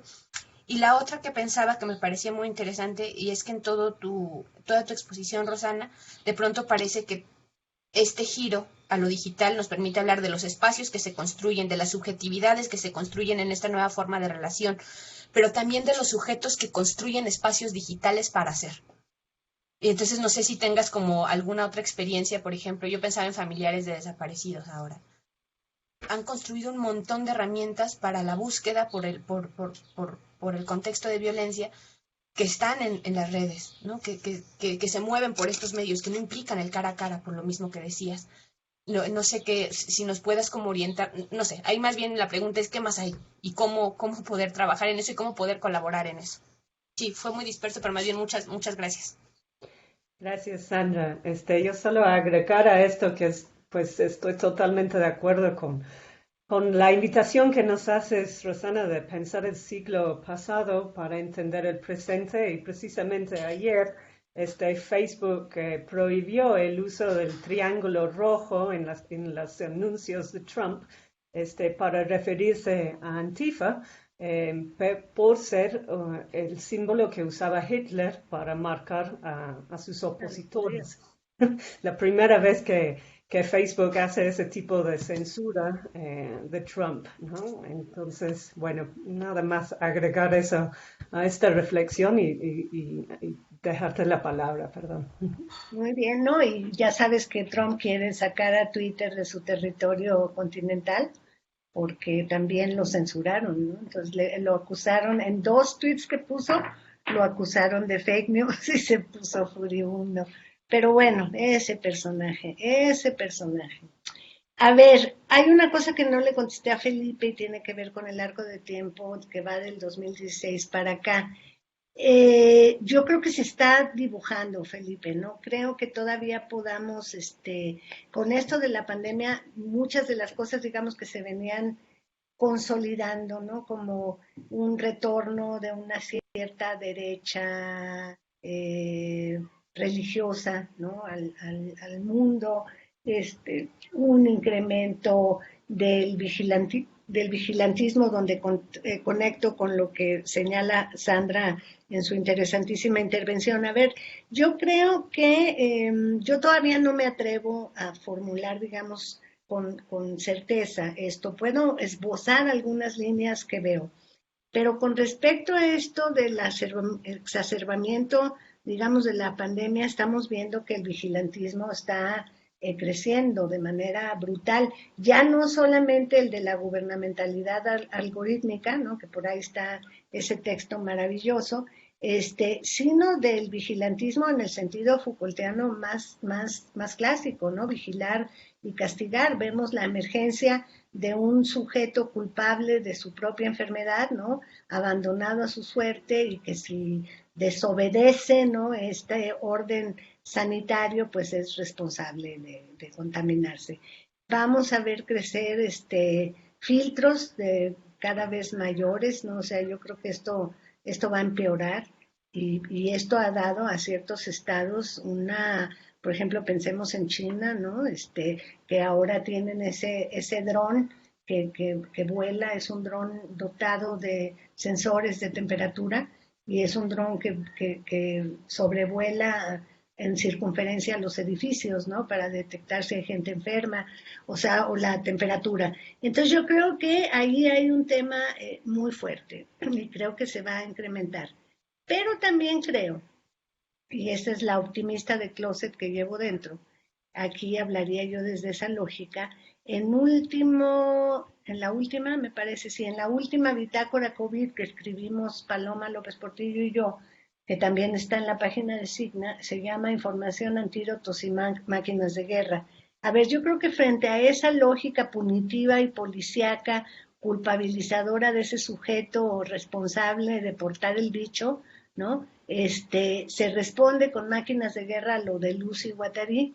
Ellos se acuerdan, si ustedes revisaron su libro 1000 mesetas, ahí ellos desarrollan la idea de máquinas de guerra como ese dispositivo narrativo que utilizando el mismo espacio y la misma lógica de la máquina dominante, lo interrumpe y le pone un alto, ¿no? Entonces, por ejemplo, pensemos cómo los videos emotivísimos que circularon de ciudadanos italianos y españoles haciendo música en los balcones, pensemos, por ejemplo, en los chilenos saliendo a los balcones a aplaudirle a los médicos y a las enfermeras por la noche.